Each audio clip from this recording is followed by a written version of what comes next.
What's shaking, everybody? You're listening to Improv Tabletop, The Tension Builders, the bump in the dark actual play where we make up almost everything on the spot. I'm Ned Wilcock, your host and GM, and today I'm joined by... Caleb Anderton. So excited for this. Christian Randall. I just re-listened to it, and I'm also very excited. And Evan Peterson, Return of the Peasant. Yep, we did the math, it's been over a year and 2 months since Evan last recorded with us. Doing a master's program will do that to you, from what I understand. It does something. Caleb will get there. I haven't let it do that to me yet, Evan. Once you graduate, you'll be like, I'm going to take a year off. Yeah, probably. Well, everybody, holy cow. So we are bringing back one of our oldest stories that we have done here at Improv Tabletop. In fact, the original Tension Builders campaign that we did with Fate Accelerated released in May of 2021, and this is releasing in May of 2025, 4 years after the original release of that campaign. Wow, guys, high schoolers are graduating this year who were freshmen when we recorded that. New babies that were born then are now 4. They're walking, they're talking, they're about to go to kindergarten. Yeah. So we are delving deep into the past, back to a time when we were still very much trying to figure out what this show even was. Back when we were awkward and unconfident and just barely starting to realize that maybe we had something on our hands. And nothing's changed? I mean, I would say we're at least a little more confident. I'm not going to say anything about how awkward we are. We're probably a little more awkward as well, so it all balances out. I feel like we know a little better what we have here. Yeah, this is the part where I'm actually debating whether I want to encourage, because I know that we have a lot of new listeners who showed up with our Avatar campaigns, with our Blades in the Dark campaign, who haven't listened through our older backlog. And this is the part where I'm wondering if I encourage them to go back and listen to this very old, very crusty recording that we did. I mean, like, it's a good story. It's fun content. It's one of my favorites. But I listen to myself speaking, and I can just feel the awkwardness of this guy who just really wants people to think he's cool and good at GMing, and that he's a very serious artistic improviser. The second 2 episodes, I think I'm using a different microphone, and the quality's like not as good from my end of the recording. It's still one of my favorites, and I think it's worth listening to, and it's probably going to give you a little bit of background on what's going to go down here. Yeah. It's true, you have to listen to know who Alvin is. Yeah. Oh boy. So as we talk about the characters that we put together for this new system, Bump in the Dark, we will be going through many of the plot beats that happened in that original campaign, which this is kind of a continuation of, but we're not holding ourselves like super strictly to the canon of that original campaign. So it'll be following after the events of that original campaign, but don't be surprised if a couple things change here and there. To just give like a very, very rough synopsis of what happened in that campaign last time on Improv Tabletop 4 years ago. Tell us a story. Yeah, we met up with 3 Lego minifigs who decided that they were going to go to builder camp for the summer to earn some badges and become more powerful in their building abilities. And they got shoved into the haunted campsite, and surprise, spooky stuff started happening there. They were attacked by a creature known by a couple different names. The Bricklicant is what we would often call it in English, but the Squazniak was the more sort of traditional folkloric name that we got for it. It attacked them, and they were like, okay, we got to stop this thing. It's like creating a whole bunch of havoc. We got to save the day as the good monster hunters that we are. And so they got into a big old fight with it, and eventually did defeat it, but there was one little bit of it that ended up getting away. So that is kind of the rough outline of what happened in that story, and we're going to be bringing back the same characters that we had originally, so I think this is a good opportunity to just start there, to talk about who our characters are, what their whole deal is, and maybe a little bit about how we've adapted them for Bump in the Dark, which is... The quickest pitch that I can come up for this is imagine the Monster of the Week RPG, which is made using Powered by the Apocalypse rules, but instead kind of reformulated to use the Forged in the Dark rules, like what we did in our Blades in the Dao Fei campaign. I really, really like it. I'm going to give a shout out to Jex Thomas. They are a very talented RPG designer, I think. Did a really good job putting this together, and I hope that this encourages you to go try out this game because I'm a big fan. So let's go around the horn and talk about characters. Let's go ahead and start with Oleg. Christian, who is Oleg? Well, first I am changing Oleg's name, which is a character change. Originally it was, I believe, Oleg Calabrico. That is correct. I'm hiding from certain forces, so that was a fake name. My real name is Oleg Fane Yuri. Oh, I thought you weren't even going to be Oleg anymore. My heart about fell out of my chest. No, that was too much of a stroke of brilliance at the time to not use it again. Mm-hmm. I think I vaguely mentioned, like, we are Lego figurines. The whole world, everything in the world is Legos. I just want to make sure that we're very straightforward about that here at the beginning. Not a sponsor. Not yet. Not yet. Yes, if anybody's listening out there who knows how to pull some strings. I would take a Lego sponsorship so fast. Oh my Take a gosh. Lego sponsorship. Yeah. It's embarrassing how quickly I would take that. Can you imagine if we got the haunted campsite made as like a set? That would be a dream come true. Someday. Anyway, Oleg Fane Yuri is my name. I am a foreign exchange student visiting Master Builder Camp. Vaguely Eastern European. I have a sort of smart watch that's basically like a watch calculator that can connect to Sputnik. It's a satellite watch. Yeah, it's a satellite watch. Mm-hmm. And I have a deep belief in the brick builds you and the mother brick. I will say some changes from the original. Definitely sort of a more brawn than brain. Since the events of the original campaign, I have taken a correspondence course at Boxford University. Brixford University? Brixford University. Much better. Brixford University. Thank you. I took off my rugged Russian figurine head and I put on a figurine head with glasses. So I'm less strong, but I'm much smarter now. That's probably helpful. Yeah. I remember that being a bit of detriment that you weren't more clever in the last campaign. It was, especially as someone who's like very tech focused, not being smart was a struggle. Yeah, this is one thing that is a good thing to establish now, I think, while we're talking about kind of the tech focus that you have. The playbook that you're playing is the Unshaped, and you're able to do a lot of kind of tech sort of stuff. One of the touchstones of Bump in the Dark is that it's intended to be set in like the mid 1990s. So that's kind of the technology level that we're looking at here. Each of our hunters here has the opportunity to have a walkie-talkie or a pager with them at all times. That's kind of the technology level that we're looking at. And I think it's a smart decision because if you look at stories like, Buffy the Vampire Slayer, for example, how much of the drama would have been diffused if they could just text each other on their cell phones about what's going on. Yeah. So that is one of the touchstones that we are going to be keeping from the original setting of Bump in the Dark, is sort of that technological era. It also makes sense because we're out in the woods. We're at a camp. This is like a Boy Scout camp. This is Builder Camp. It's out in the woods. You don't get any cell service out here. Yeah, we are at Camp Studston. Going to be all kinds of wild, wacky, scout camp-ish hijinks that we get up to here. Let's see, what's some other good stuff that you think we should say about our characters here? Like, we have gone in and mechanically gotten our characters already put together using the rules for Bump in the Dark. I guess I'll say at least the titles of the two abilities I took to start the campaign. My first ability is called Hack the Planet, which will be useful with my tech side. And the other one is called Voices from Beyond, which is a bleed over from the original campaign. Yeah, both of these I think kind of tie back to that, where in the original campaign, even before you became this playbook that has the mechanical ability to connect with the World Wide Web and whatnot, you had contact with Sputnik. That was one of your original character traits.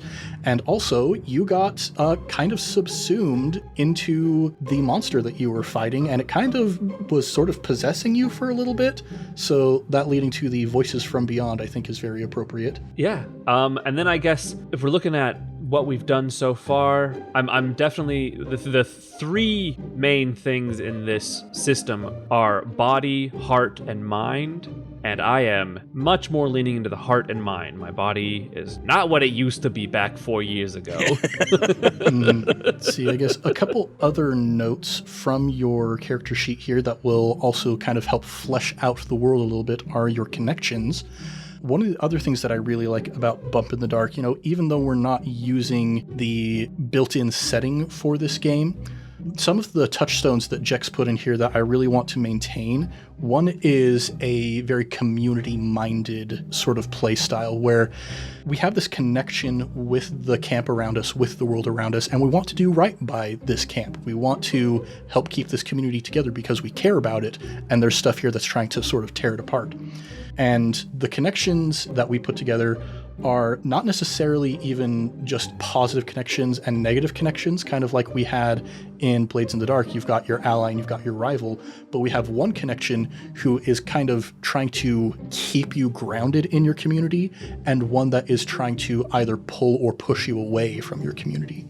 So the connection that is keeping you here is Alvin. My homunculus Frankenstein's creation type of an ally friend, I guess. Yeah. Child. Yeah, your brick golem sort of thing that you put together back in the original campaign. So yeah, we've got Alvin, who's put together from a whole bunch of different minifig pieces, except you couldn't find a head, so it's just one of those 1x1 bricks with a little face drawn on it in Sharpie. Yep. So we got Alvin is still hanging around, which I'm very happy about. He's a very fun NPC to play. And the connection that's trying to pull you away is Gorbachev. The leader of the defunct Soviet government. Yes. So this is another thing. I was kind of surprised how much we leaned into the whole Soviet thing in the original campaign.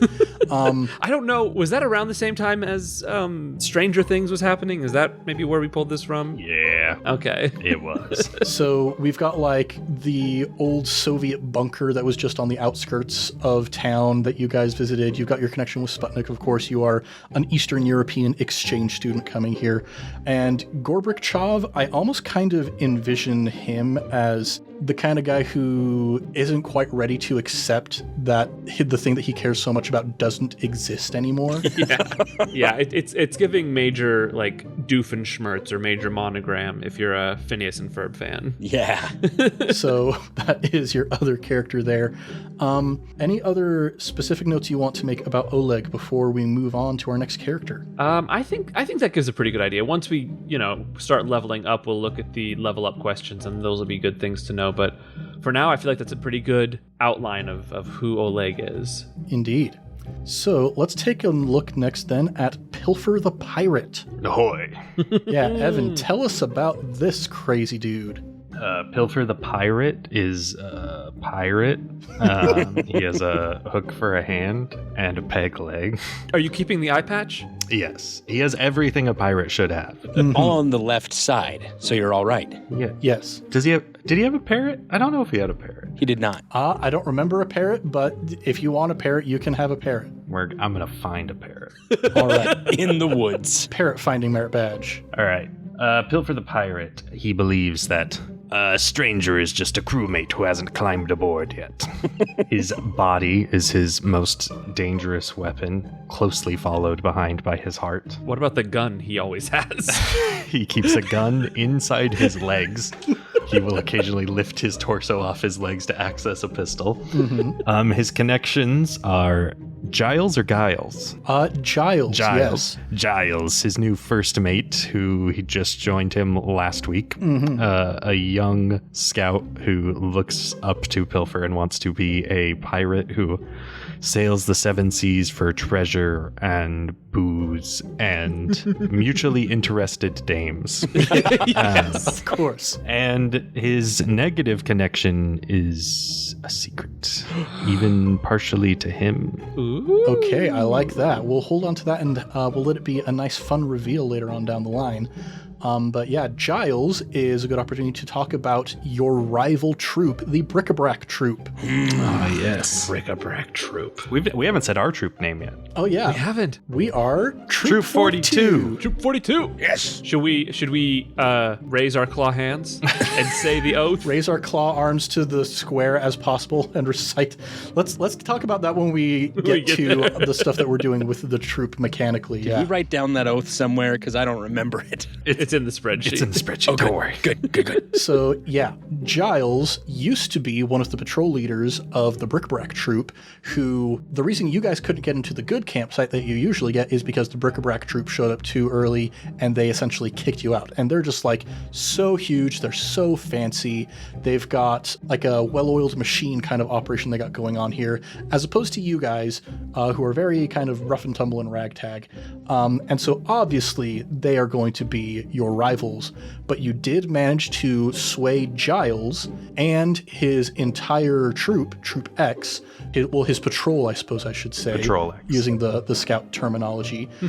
You convinced him and Patrol X to come over to join your troop instead, where they could actually have fun and not be under this strict regiment the entire time. I'm only now realizing 4 years later and 20 minutes into recording that I could have just used our scouts. Why did I lure away another troop of scouts to be my crew?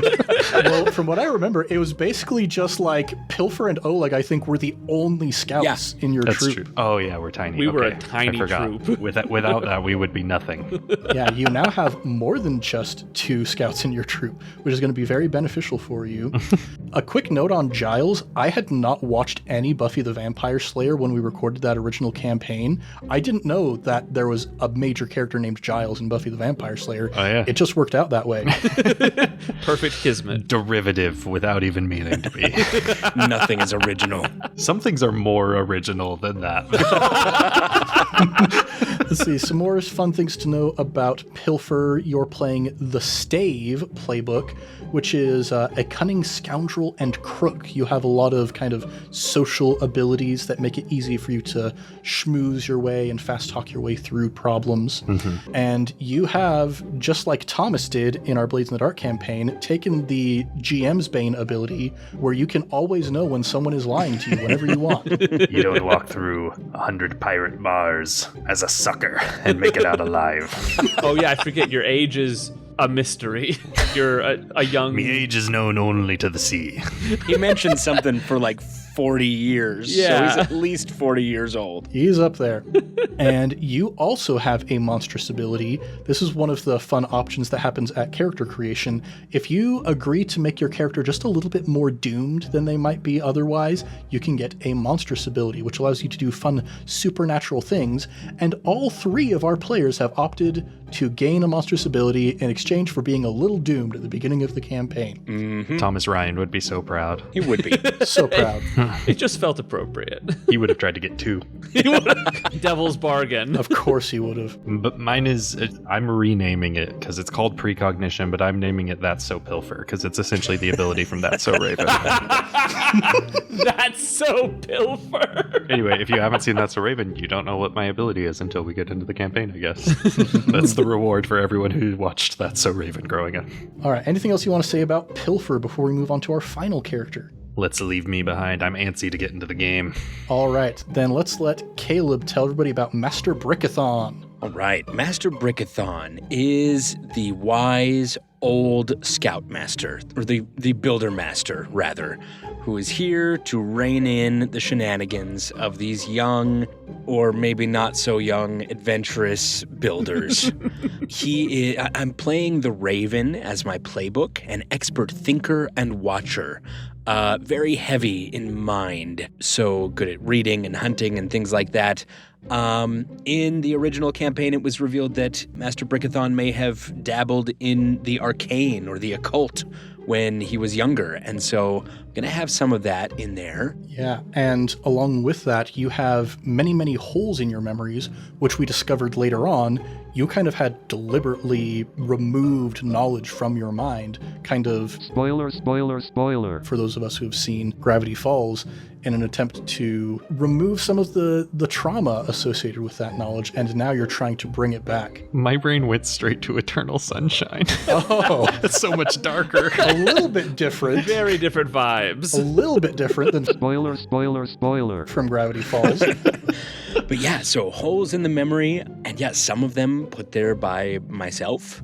One big thing, so I was Master Brickithon, and in the original campaign, I did have a brother, Commander Brickithon, who was, instead of the oldest and wisest, he was the oldest and crotchetiest, and had a wicked sense of humor and would play pranks and things like that. And he, at the end of the campaign, sacrificed himself so that we could defeat the Bricklicant. So that is also heavy on my mind going into here. I've just lost my lifelong friend and brother.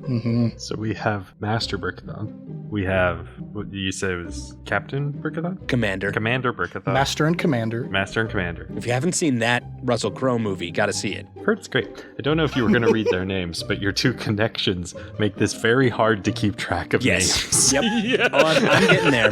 So we established that the leader of the Brick-a-Brack troop is Master Bricklebarrel. Correct. That was decided in the previous campaign. So he's my negative connection. He's my nemesis. I don't like him. And then there's another. Maybe we decided this guy might be a camp director, somebody higher up that could maybe give us some help in a desperate time. And that is Master Bricktholomew. I don't know why I love that one so much. Oh, I'm big on the brick puns. I like the brick puns. We have picked up on that. It's funny because I'm addicted to them too, and I can't think of a single Lego movie or video game that does brick puns. We just decided that was a Lego thing. It is now. I feel like just using your connections, yourself and your brother, you could make a very impressive tongue twister. Boy, could we. I mean, all you have to do is have Master Bricklebarrel be the name of one of the characters, and apparently that's a tongue twister enough in and of itself. It is. That's a tongue twister by itself. Brickle Barrel of the Brick-a-Bracks. So my drive that I've got for my character after the death of my brother is I will learn how to protect those around me perfectly. I really wanted that perfectly at the end. This is going to be something that Master Brickithon is really trying to hang on to because that was a big failure as he sees it. Other stuff. Abilities. I have expertise is my main ability. Yeah, so expertise, this is a really fun one. Master Brickithon is very good at reading. That is one of the skills that we have in this game, and that can be, all of the skills in this game can be applied somewhat broadly as long as you can find a way to justify how it is part of that verb. So when you read, the examples we have in the book are things like scrutinizing details and interpreting evidence, gathering information, closely analyzing a person to detect lies or true feelings, observing a situation and anticipating outcomes, that kind of stuff. Master Brickithon is very good at reading situations, very good at reading the instruction manual and all of that kind of stuff. We gotta mention that. Yes, your book of ancient knowledge, the instruction manual that you can always carry around with you at all times. Yep, that's a thing. I have it. I have the instruction manual with everything in it. The instruction manual. Yep. Yes. And because you are so good at reading, because you have this expertise ability, you can push your luck, and that costs a couple of luck points for you in order to do so. But as long as you can justify to me how your ability to read things can be used in that situation, you can roll with read instead of whatever other skill might typically be most applicable in that situation. Yes. So instead of breaking down a door with brawn or something like that with body, I can justify and say, I'm going to break down this door with read by reading through the instruction manual and figuring out how to disassemble it. So that is going to be a very broadly useful ability for you. We'll see if it ends up breaking stuff for me as the GM, but we'll worry about deconstructing that bridge when we come to it. And the monstrous ability that you have chosen, Lingering Sense. Yes, when you touch something that belongs to someone or is a piece of a larger whole, you can know their general location and condition. And I felt like this went really well with the flashbacks that Master Brickithon got in the original campaign, going into his old journals and remembering things and filling those holes in his memory. And that seemed like something that could stick around, especially after our encounter with dark forces. Indeed. Let's see, anything else you want to say about Master Brickithon here? The last thing I will say, I have a belief written down here. about somebody else in the troop. Yes. My belief is that Pilfer's piratical past will promptly perturb us. Beautiful alliteration. Yeah, you know what? Let's go back through these because we kind of skipped over these with our other characters. One of the ways that you get to flesh out your character in Bump in the Dark is by giving them some beliefs and a drive, and also a solace as well. Solace in this game kind of replaces the vices that we had in Blades in the Dark.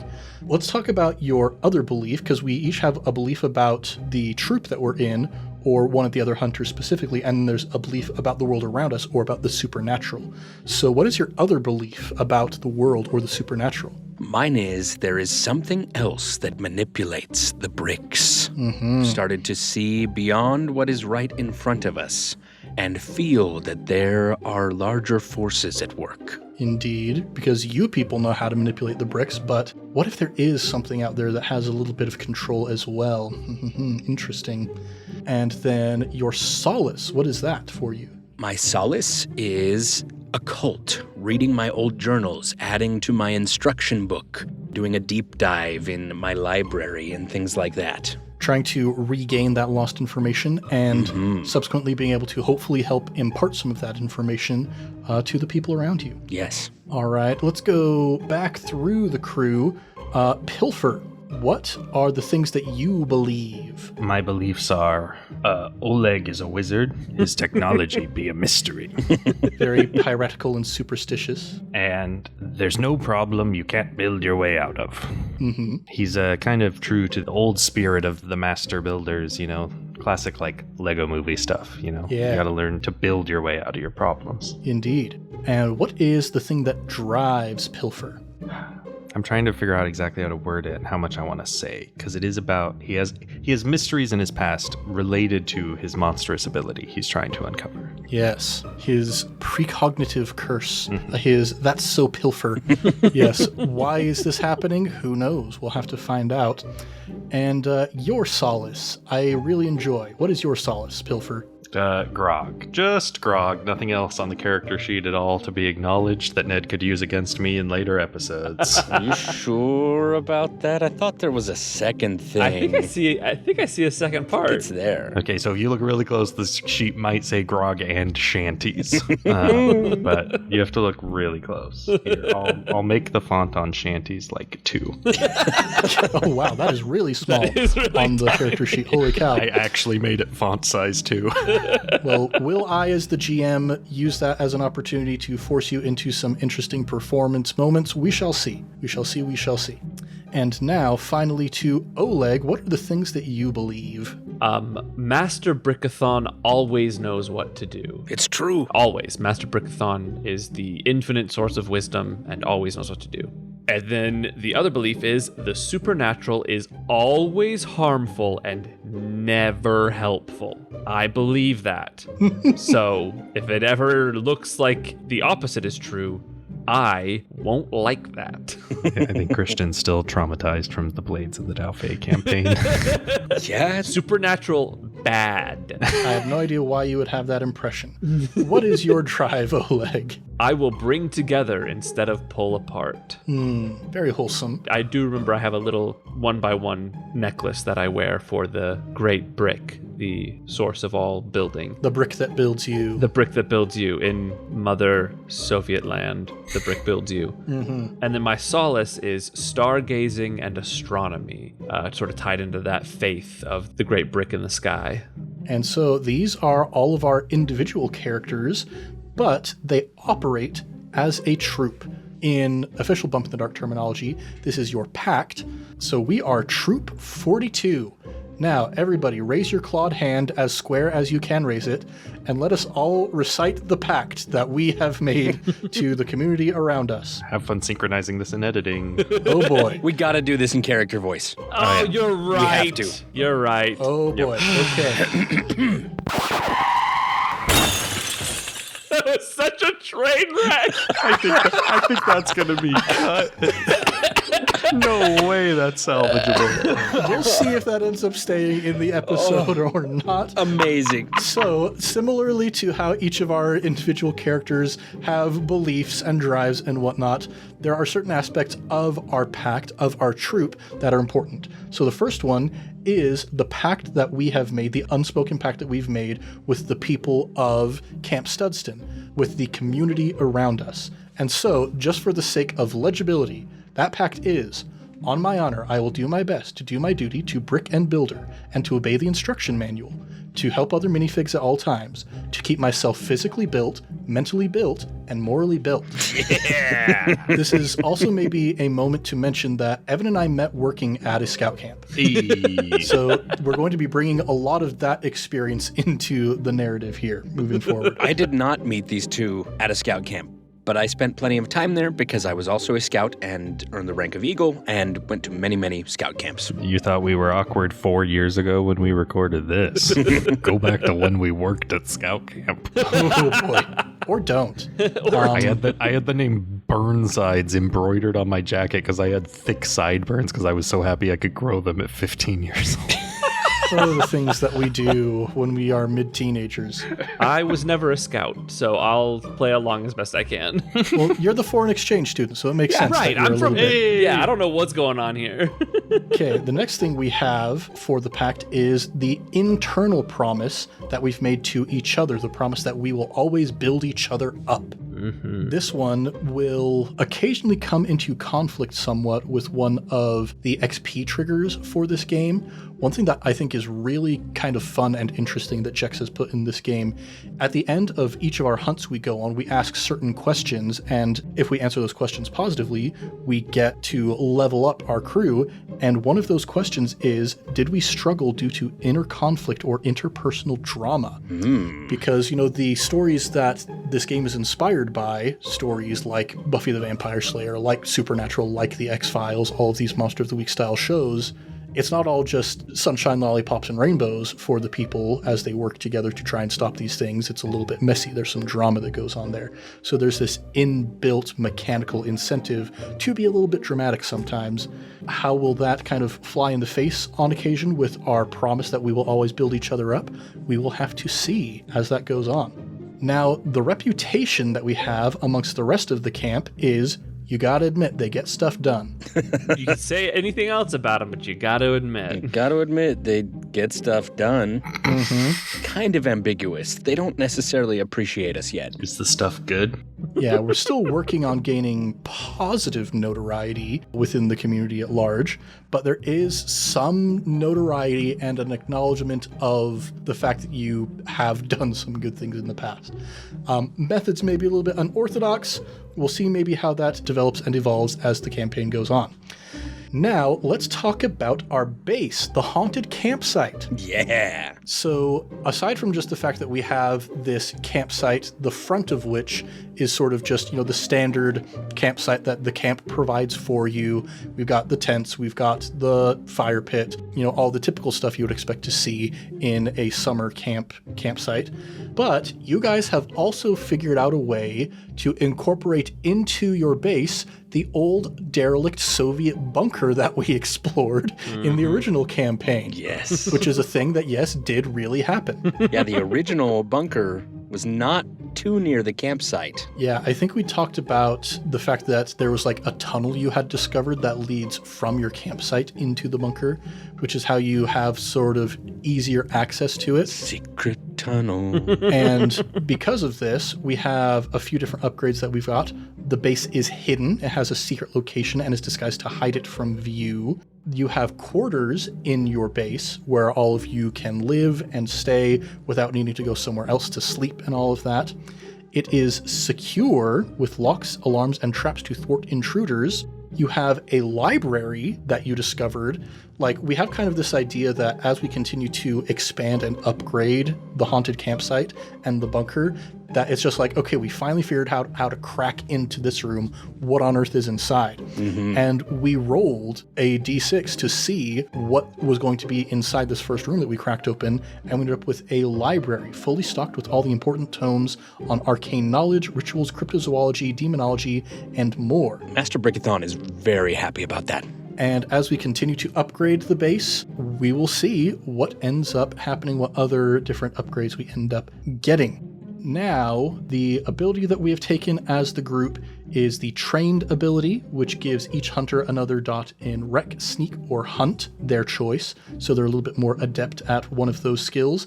And we have some plot armor that we can use. One thing to mention for those of you who are familiar with Blades in the Dark, one of the changes in this system is that we no longer have a dedicated mechanic for flashbacks, because sort of the premise of the action in Blades in the Dark is that we don't plan ahead of time, we just start in the action, and then kind of Ocean's 11 style, we reveal along the way, oh, I did prepare for this thing beforehand.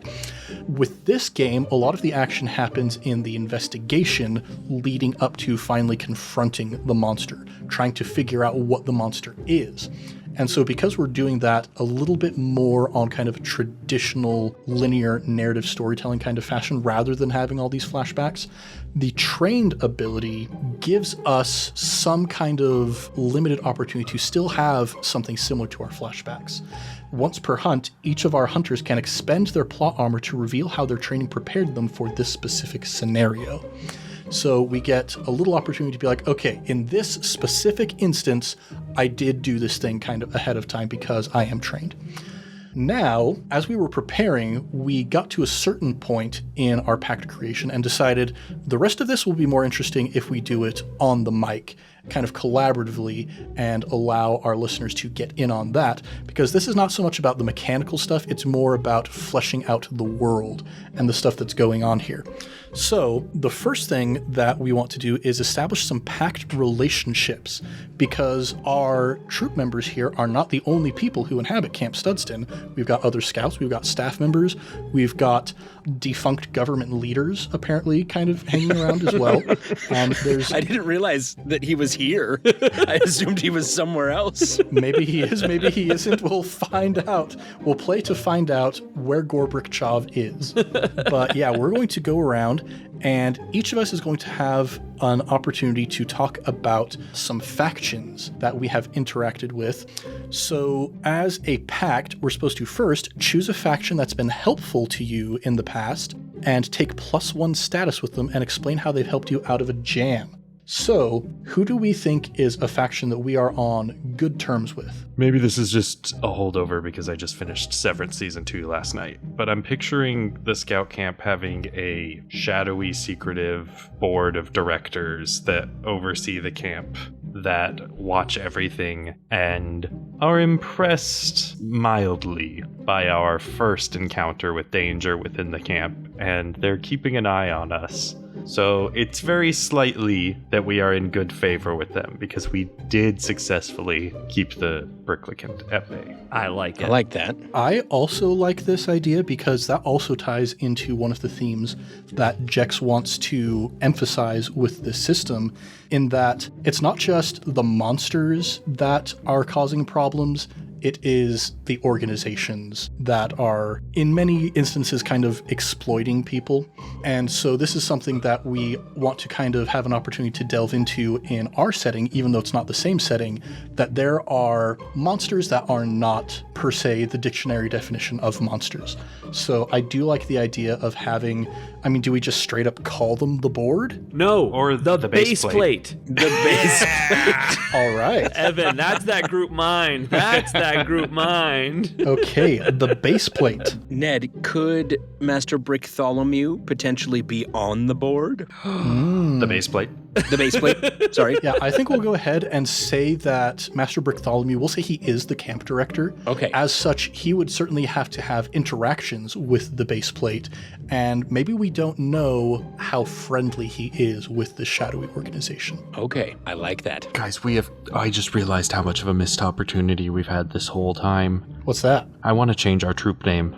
2. Troop 4x2. Oh my gosh. 4x2? How? Yes. Okay, that is happening right now. 4x2. Yep, we are in the spreadsheet making those changes as we speak. That is so. It's you've done it. we already picked the perfect numbers. Okay, so the base plate, you're proposing that this is the faction with which we already have a +1 status. Yeah. That they have been helpful at some point in the past. How has the base plate helped you out of a jam? One thing we did kind of talk about, just for reference real quick, is that we are now about a week after the events of our first campaign, right? About there, yeah. We defeated the Brickithon around about a week ago, and some things have happened since.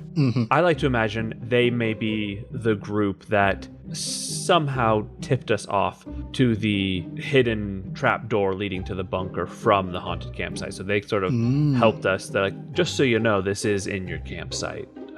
Through some sort of roundabout way, so that we do have that connection that we can. What if they did it without us realizing? Yeah, I imagine that they somehow made it so that it felt like it was our idea or our discovery, but they orchestrated it. Interesting. Yeah, maybe like acting through Master Brickithon, like he just cast out a little thread, a little idea of, yeah, I remember something about there being something in the hidden campsite, something that might be valuable, blah, blah, blah. So they're kind of like working through him to give you guys a little bit of a leg up. Oleg up? These guys, they're definitely tier 5. They're tier 5. Wow. Ooh, yeah, the base play. They are the highest tier organization probably that we're going to encounter in this game, which means it's a good thing that you are on good terms with them. I know what I'm doing. Because we're tier 0? We don't actually have a specified tier as a crew. Oh, yeah. Which is another one of the changes from Blades in the Dark. We don't have as strong of a faction game. It's more just about having a few groups that by applying these numbers to them, we get an idea, more narratively speaking, how interacting with them is going to affect the narrative, the broad overarching narrative of our relationship with the community.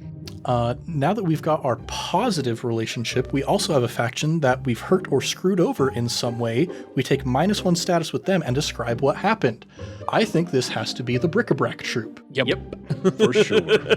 We stole one of their patrols. And Pilfer absolutely demolished them in the Battle of Studston Lake. Oh, yeah. Yes. I believe the last time that we saw Master Bricklebarrel on screen, Pilfer had his crew shoot him out of a cannon so fast and so well aimed, he completely knocked Master Bricklebarrel's torso out from between his legs and his head just like landed on top of his legs.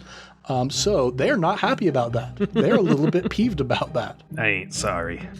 Now, I figure we're probably going to put them at like tier 3 because they are just another troop. They're not like an organization that has power within the camp, but they are influential. And they're big. So that is going to be our negative faction. The next thing that it specifically asks us to do is to choose or create an ally who knows about your base and what you do there. And if your ally is friendly with a particular faction, take +1 status. If they are unfriendly with a particular faction, take -1 status. I think it makes sense for our ally to be our camp friend, Scoops. Yeah. So here's my question. Yes. Isn't Scoops, like... Is he dead? Dead? Yeah, dead. Did we get him back? He certainly was at some point. I don't remember exactly what happened with Scoops in the end. I just listened to it today. So did I. Yeah, so what I remember for sure is he showed up to your campsite pretending that he was okay after he'd been kidnapped by the monster, and turns out that was the monster disguised as him. But you defeated the monster, so I think there is some opportunity for Scoops to still be alive, maybe. I can't believe we never mentioned that. No, we just did. forgot about him. It absolutely just went, he like lantern fished Scoops in front of us, and then we destroyed the Brickithon, and that was it. No more Scoops mentions. We were a little bit distracted by the fact that Master Brickithon's brother sacrificed himself Yes, big moment. we were. in order to save the troop. It was very unclear. Did Scoops die? I think it would be okay if Scoops survived that encounter and is an ally, even though he may be a little shook up, as they say. I'm picturing we all were like, oh my gosh, that's so sad. He sacrificed himself. We saved the day. Let's head down to the lake. We all marched out of the campsite, and he was like, don't you guys want your ice cream? And got up off the ground with his troop friend ice cream he was bringing us. I feel like he and Alvin might be very close. I would agree. And I think he's going to come with a +1 status faction with the staff of the camp. I guess to kind of explain the idea of a troop friend for people who might not be familiar with it, at least the way that Evan and I handled things at the camp where we worked is each troop was assigned a staff member or two. In fact, it was always 2 staff members because buddy system. And these staff members would help to kind of guide you through your experience at the camp. They would come down to your troop every morning and make sure that you knew what was going to be going on during the day. Oh, Evan just gave a little smirk as if perhaps Evan wasn't actually doing that while I was the commissioner. Other people weren't going down every morning. I was a good troop friend because I remembered as a scout, I waited on our troop friends like puppy dogs because I was a little scout and I looked up to them like they were my heroes. So I was always a great troop friend. But I definitely had buddy system, other staff members that I was paired up with that were not always the best troop friends. I took milk and cookies every Monday night. Good troop friend right there. So we need to give Scoops some traits. These aren't necessarily like mechanical abilities. These are just some key touchstones to know about Scoops and about his talents and abilities that might make him useful to you as an ally in certain situations. So based off of Scoops and his personality, what are some positive traits we can think of for Scoops? He always has snacks for the troop. Always has snacks. Okay, That is good. And maybe for monsters if we need bait. Scoops could be the bait. Scoops is good bait. No, Scoops has snacks. I just mentioned the snacks. Why did you guys immediately turn to human sacrifice? Well, I mean, That's what it sounded like you were mentioning. You looked at the kid holding a bag of potato chips, and I said bait, and you ignored the potato chips. Oh, boy.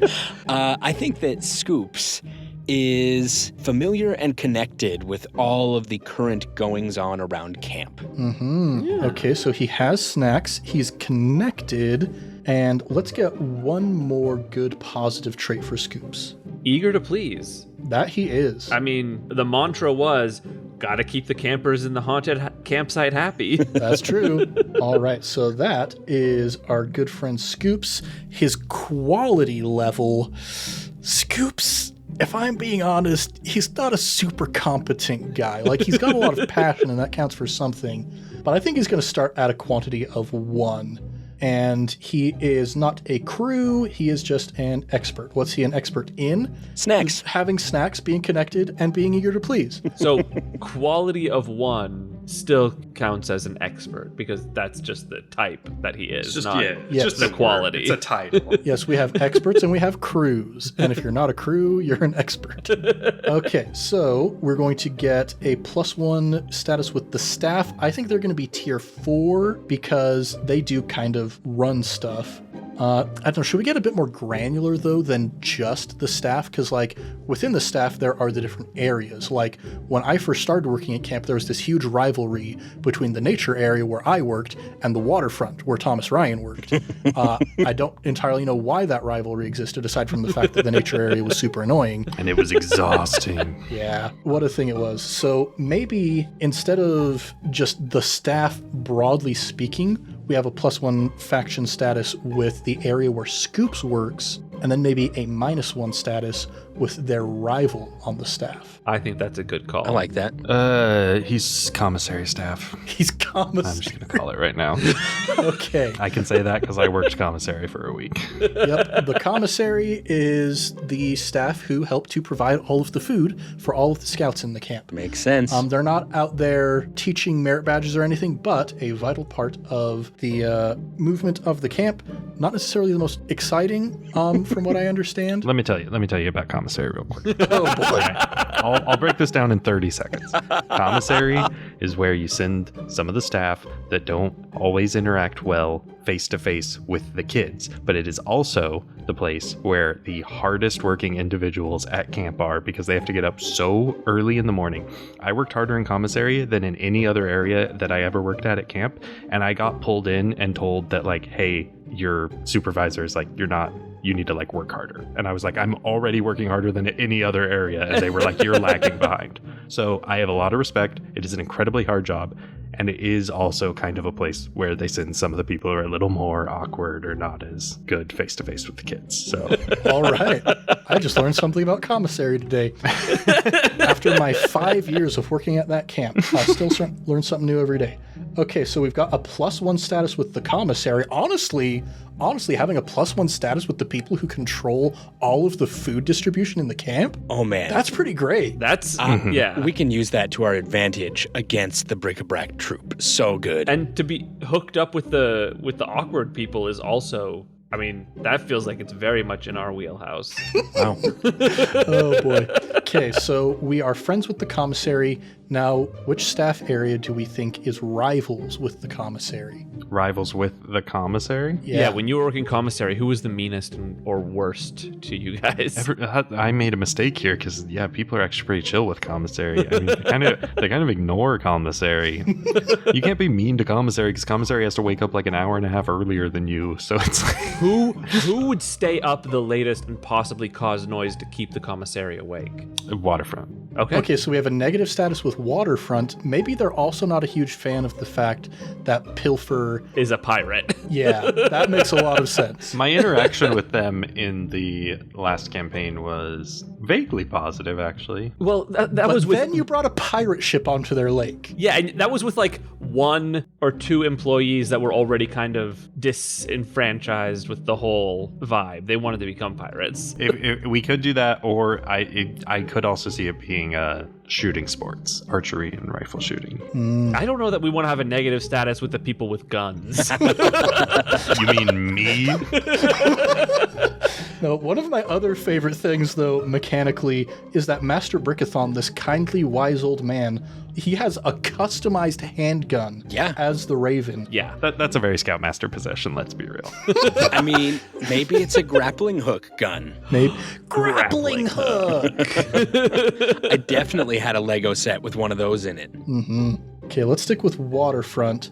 Now, Commissary and Waterfront, I think we're going to put them also at tier 3 because individually they're not as powerful as like the staff as a whole, but they do still hold authority over just your average scouts. I might see an argument for a 2, if you don't mind. Go for it. Because I've seen some pretty massive troops roll into scout camp and kind of bully around certain areas for like, hey, we need a merit badge for all our scouts on Tuesday, like, and then the area puts on like a whole camp, and Bric-a-Brac troop is a 3. And I honestly see a world where Bric-a-Brac troop is a higher tier than any one area of the camp. I could see that. There is an aura to a massive troop at a scout camp. There is, especially when Like one there's... that needs to take 2 campsites. Yeah. We might need to lower the tier of the defunct Soviet government as well.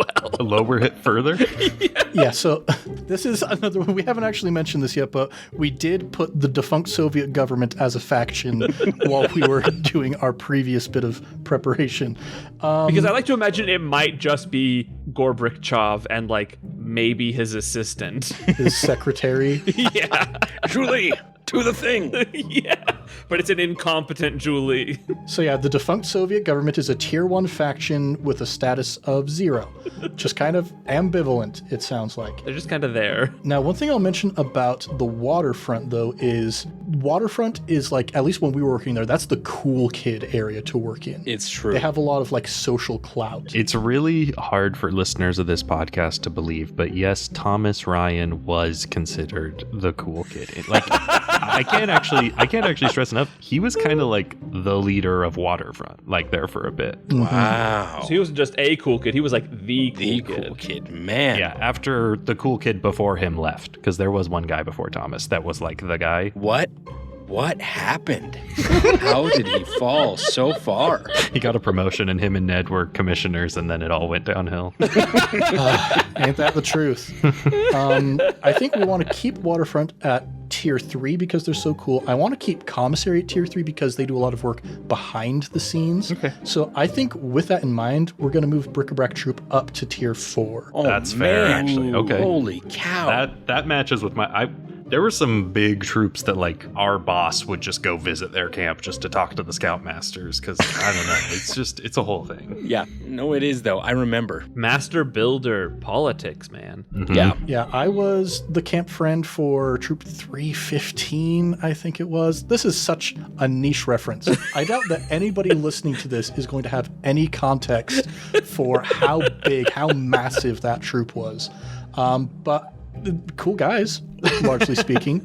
So, that is the factions that we've got going right now. The Brickerback Troop, the defunct Soviet government, the base plate, the commissary, and the waterfront. Anything else narratively speaking based on what we've currently established that we think would be sensible to add here? There's one secret faction for my backstory that will be rearing its ugly head. Ooh. I would like to add a faction Yes. that I'm amazed we've overlooked it so far.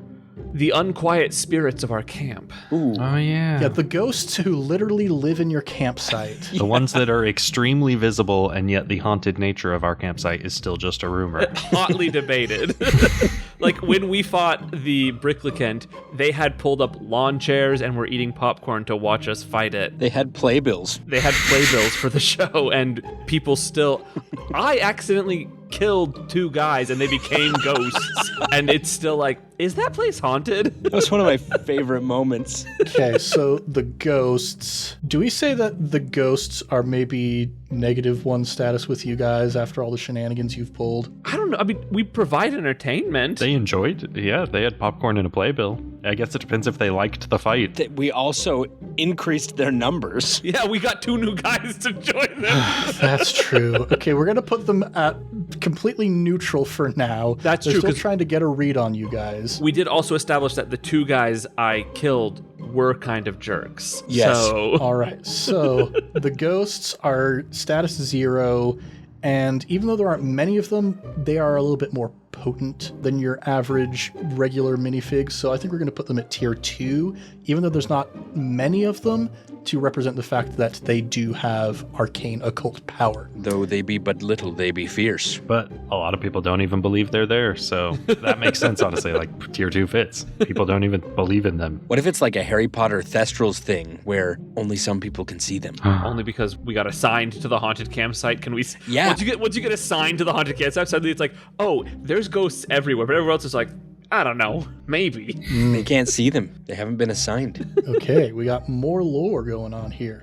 All right, any other factions? I think we'll just revisit this anytime we want a new area of camp, probably, right, Ned? Yeah, I think this makes sense. If we want to swing down by nature, we'll build that bridge when we want to cross it. Yeah.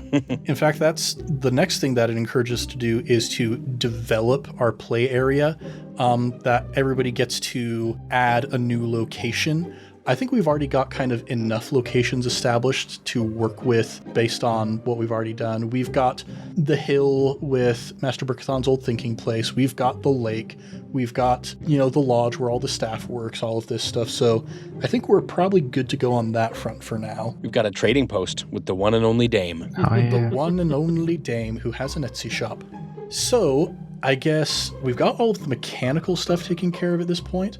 I want to just kind of maybe talk about narratively how we might handle things moving forward, because, this is improv tabletop, so I'm not going to be preparing stuff ahead of time. What I kind of like the idea of doing is we're going to be going on a series of hunts. There will be a whole bunch of different monsters that are threatening the camp in some way, and there is also a dark conspiracy going on in the background. Occasionally, I will be ticking off the Void Clock, is what it's called, and that represents this behind-the-scenes kind of overarching threat becoming more prominent and getting ready to rear its ugly head. But in the session-by-session play, it'll be, we heard about this monster, we go and investigate, we fight the monster, and then we have our downtime. Kind of that typical Blades in the Dark sort of loop. What I like the idea of kind of theming this around is, when I was working as a commissioner, one of the main things that we did was to assist the program director in making sure that the different programs and activities of the camp were run smoothly. So we have all of these different activities, like we've got Cast Iron Chef, we've got Staff Chase, where the staff hides all around the camp and the scouts go looking for them. We've got stuff like the Honor Trail, where people go down the trail and there are staff members who talk about the scout law. So what I like the idea of doing is, each time we go on a hunt, it's because a monster is threatening one of the activities that is going to be going on in the camp. I love that. I like that. And if we start to ever run out of those things, we could also, I'm assuming, mind you, I'm not at all versed in the realities of this world you all have lived but I'm assuming there's some sort of like merit badge classes that could also be threatened. Merit badge time is like multiple hours every day. Scouts can go to whichever station they'd like to work on whichever merit badge they'd like. But that's not how our world necessarily works, because this is not scout camp. This is builder camp. Builder badges are probably a thing. Yeah, you work on mastering certain builds. You have to collect instruction booklets. Yeah, though there is I worked in the nature area. I taught environmental science for a while, and most of the merit badges in the nature area require you to do some sort of environmental service project. So every week we would organize, on Thursday, all of the scouts who are taking these nature merit badges, we're all going to get together and we're going to install erosion bars on the trails, or we're going to help the ranger pull thistles and other invasive species and whatnot to make sure that the other native plants are able to grow more healthily. So there are certain things like that within the merit badges that we could explore as well. I'm sure that, Evan and I will be bringing our understanding of the events that we would help run as staff members. Caleb, I'm sure you remember some of those as well. But I like the idea of going around and each of us having the opportunity to propose what the activity is going to be. And Christian, when it gets around to your turn, make up whatever you want. I mean, my current job is event planning, so For Parks and Recreation. for Parks and Recreation departments, which feels adjacent at least. Yeah. There you go. Yeah. We're going to be doing Shakespeare in the Park for this one. Shakespeare in the Park. You have to figure out which of the actors is a shapeshifter. Ooh, Honestly? goodness, I love that. Also, William Shakespeare has definitely been in a few Lego movies. Oh, 1,000%. He's probably at camp. To build or not to build. Okay, you know what? This is going to be our first arc, actually. Yes! Shakespeare in the Park at Scout Camp. What a thing. Oh, I love it so much. I would have been all over that. Man, okay, so we've got all our mechanics figured out. We've got a plot hook for our first hunt that we're going on, apparently. Shoot, I think we're ready to go, question mark? Is that session 0? Yeah, I think that is a session 0, and next time you hear from us a couple weeks from now, we're going to be going on our first hunt here in Camp Studston. I'm going to brush up on my Shakespeare to be able to make good puns. Well, everybody, thanks for joining us for this surprisingly long session 0. Holy cow. This has gone, I think, much longer than any of our other session 0s have gone for our long-form campaigns. But there's just so much rich lore to explore, surprisingly enough, with this weird Lego world that we've put together. But yeah, with that, everybody, we're just going to wrap it up. We're going to do just a quick shout out to our sister podcast, iCast Fireball. They're great. We're going to do a quick shout out to our Patreon and our Sticker Club fans. We love you. We love you dearly. We will call out some of you specifically during our next episode. With that, thanks for listening, everybody, to this Session 0. I've been Ned Wilcock, your host and GM, and today I've been joined by... Caleb Anderton, excited to be a Lego. Christian Randall, ready to build. And Evan Peterson. If ye be listening to this podcast, then you're already a member of me crew. Much love and stuff, everybody. We'll catch you next time on Improv Tabletop. On my honor, I will do my best to do my duty and builder and builder And to obey the Instruction manual. to help other other minifigs minifigs at all times. at all To keep times. myself to keep myself physically built, physically built, mentally built, built, and and morally morally built. built.